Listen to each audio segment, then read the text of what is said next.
सुकी करंदी कोणाकोणाला आवडते?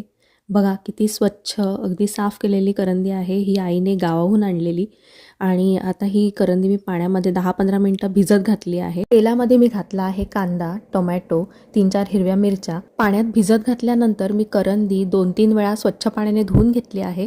तर ती धुतलेली करंदी आता मी ह्याच्यामध्ये ॲड करते आहे.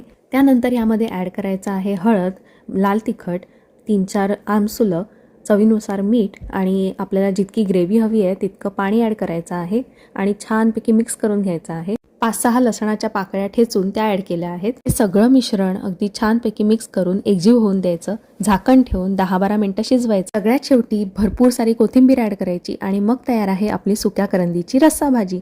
ही सुक्या करंदीची ग्रेव्ही तांदळाच्या भाकरीबरोबर उत्तम लागते. चपातीबरोबर सुद्धा खाऊ शकतो. रेसिपी आवडली असेल तर नक्की लाईक करा आणि अजूनही सबस्क्राईब केलं नसेल तर चॅनलला पटकन सबस्क्राईब करून घ्या. बाय.